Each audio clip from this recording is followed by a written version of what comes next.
इस वीडियो में मैं आपसे बात करूंगा, जैसा कि आप सभी को मालूम है, अधीनस्थ बोर्ड यानी कि आरएस एमएसएसबी बोर्ड द्वारा 19 से लेकर 21 सितंबर तक फोर्थ ग्रेड एग्जाम आयोजित किया गया। तो इस वीडियो में मैं आपसे बात करने जाऊंगा कि कंपटीशन अब कितना रह गया और पहले कितना था, यानी कि एग्जाम से पहले पर सीट कंपटीशन कितना था और एग्जाम होने के बाद अब पर सीट कंपटीशन वो कितना रह गया है। पदों में बारे में, यानी कि हर कैटेगरी में कितने पद है, क्योंकि ये भर्ती आपको मालूम है 50,000 प्लस पदों पर है। तो इसमें हर कैटेगरी में कौन सी कैटेगरी में कितने पद है उसके बारे में भी चर्चा करेंगे और एक्सपेक्टेड कट ऑफ का भी वीडियो लेके आएंगे। लेकिन उससे पहले पेपर अपलोड हो जाए, उसके बाद आपसे ही रिव्यू लेंगे, उसके बाद हम आपके लिए एक्सपेक्टेड कट ऑफ का भी वीडियो लेके आएंगे। इसलिए अगर अभी तक आपने चैनल सब्सक्राइब नहीं किया तो चैनल जरूर सब्सक्राइब करें, नोटिफिकेशन भी ऑन रखिए ताकि जब भी मैं फोर्थ ग्रेड एग्जाम से जुड़ी कोई भी अपडेट लेके आऊँ सबसे पहले आपके पास पहुंचे।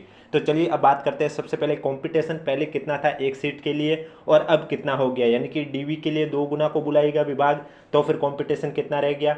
फाइनल सिलेक्शन के लिए पर सीट कंपटीशन अब कितना रह गया, पहले कितना था, उसके बारे में चर्चा करेंगे। इसलिए वीडियो को बिना स्किप किए कंप्लीट देखें। तो जैसा कि आप सभी को मालूम है, फोर्थ ग्रेड एग्जाम है, टोटल आपके 6 शिफ्ट में आयोजित हुआ था, यानी कि 19 तारीख को 2 शिफ्ट में, 20 तारीख को 2 शिफ्ट में और 21 तारीख को 2 शिफ्ट में। इस तरह से टोटल आपका ये एग्जाम 6 शिफ्ट में आयोजित किया गया था, जिसमें टोटल स्टूडेंट की संख्या कितनी थी, आपके 24,71,066 के करीब स्टूडेंट की संख्या थी। इतने स्टूडेंट ने आवेदन किए थे।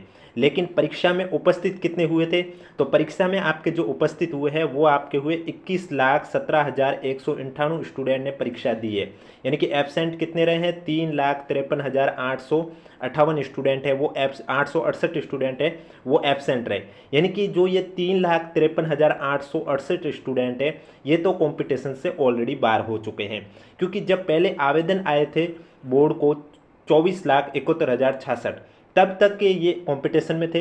लेकिन जब परीक्षा हुई है अब कंपटीशन किन में रहा है, अब कंपटीशन 24 लाख में से सिर्फ 21,17,198 स्टूडेंट में रहा है। यानी कि इस भर्ती में टोटल आपके 53,749 पद थे। तो पहले फाइनल सिलेक्शन के लिए पर सीट जो कंपटीशन था वो 46 सीट का था, यानी कि एक सीट के लिए 46 स्टूडेंट में फाइट थी। और डीवी के लिए बोला जाए तो डीवी आपको मालूम है ये विभाग पर डिपेंड करता है। अगर विभाग 2 गुना को बुलाएगा तो इसमें आपके 23 कर लीजिए कि हर 2300 स्टूडेंट डीवी के लिए सेलेक्ट होगा और हर 4600 स्टूडेंट है वो फाइनल सिलेक्शन होगा। लेकिन जब एग्ज़ाम हुआ तो इसमें 3,53,868 ने तो परीक्षा ही नहीं दी, तो ये तो इस कॉम्पिटिशन से बाहर हो चुके हैं। अब ये बाहर हो चुके तो पीछे कितने बचे, 21,17,198। अब फाइट इनमें है, तो इनमें फाइट देखा जाए तो पर सीट कंपटीशन देखा जाए तो फाइनल सिलेक्शन के लिए जो है वो अब हो गया आपका 40, यानी कि एक सीट के लिए 40 स्टूडेंट में फाइट थी। और डीवी की बात करें तो विभाग अगर 2 गुना को बुलाएंगे तो आपके हो जाएंगे 20। ये विभाग पर डिपेंड करता है कि कौन सा विभाग कितने गुना को बुलाएंगे, क्योंकि हर डीवी के लिए हर जिसका विभाग होगा वही डीवी करवाएगा और वो विभाग पर डिपेंड करेगा कि विभाग 2 गुना को बुलाएगा 1.5 गुना को बुलाएगा, वो सब विभाग पर डिपेंड करता है। लेकिन मैंने अब आपको बता दिया है कॉम्पिटिशन जहाँ पहले आपका फाइनल सिलेक्शन के लिए पर सीट 46 स्टूडेंट में फाइट थी, यानी कि हर 46 स्टूडेंट सेलेक्ट होगा, वो अब घटकर हो गया है 40 स्टूडेंट पर सीट फाइट। क्योंकि एग्ज़ाम हुआ उसके बाद 3,53,868 कैंडिडेट ऐसे थे जिन्होंने परीक्षा नहीं दी, तो ये तो हो गए बाहर। तो कंपटीशन में तो अब ये 21,17,198 स्टूडेंट ही रहे, तो अब फाइट है ये इनमें ही रहेगी। अब बात करते हैं कि हर कैटेगरी में कितने पद हैं, यानी कि अगर आपको पता करना है कि आपकी जो भी कैटेगरी है उसमें कितना पद है तो उसके बारे में भी चर्चा करने जा रहा हूँ। इसलिए वीडियो को बिना स्किप किए कंप्लीट देखें और वीडियो पसंद आ रहा तो एक बार वीडियो को लाइक कर लीजिए, चैनल भी जरूर सब्सक्राइब कर लीजिए।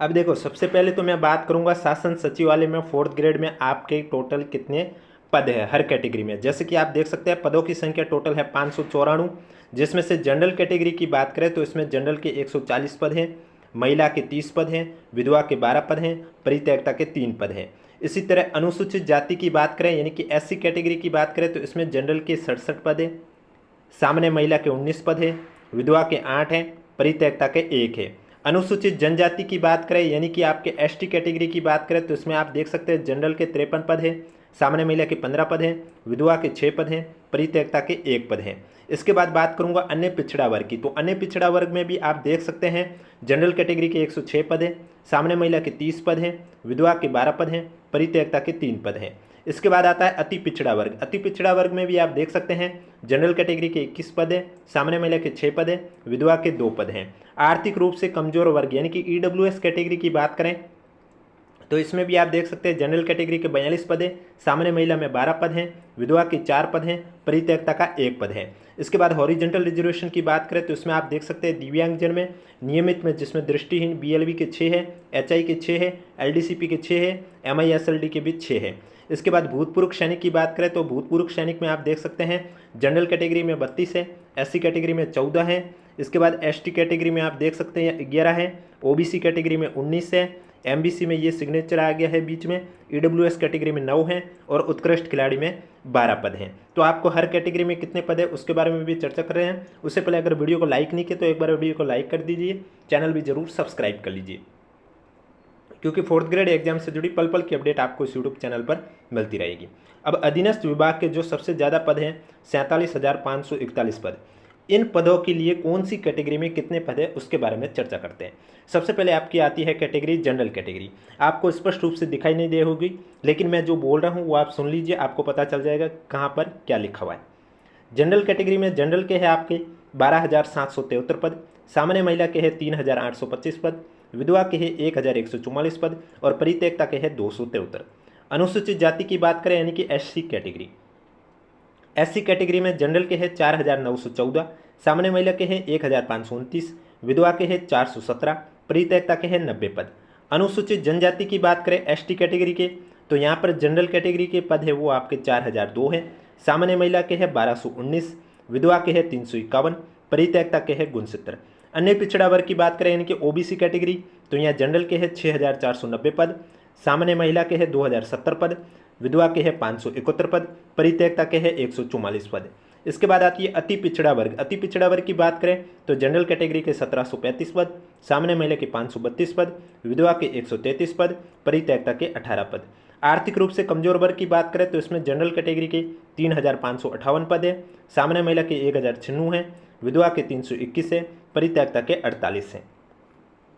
12 जिले की शहरी जनजाति की बात करें तो जनरल कैटेगरी के 185 पद है, सामान्य महिला के है 53, विधवा के 10 पद है और परित्यक्ता का 1 पद है। हॉरिजेंटल रिजर्वेशन में बात करें तो हॉरिजेंटल रिजर्वेशन में आप देख सकते हैं दिव्यांगजन में आपके बीएलबी कैटेगरी में टोटल 494 हैं, एचआई कैटेगरी में 457 पद हैं, एलडीसीपी में 552 पद हैं, एमआईएसएलडी में 426 पद हैं। भूतपूर्व सैनिक की बात करें तो भूतपूर्व सैनिक में आप देख सकते हैं जनरल कैटेगरी के 2,593 पद हैं, एससी कैटेगरी के 926 है, एसटी के 736 है, ओबीसी के 1106 हैं, एमबीसी के 492 हैं और ईडब्ल्यूएस के 650 है। उत्कृष्ट खिलाड़ी के 806 पद है। ये तो आपके थे नॉन टीएसपी के।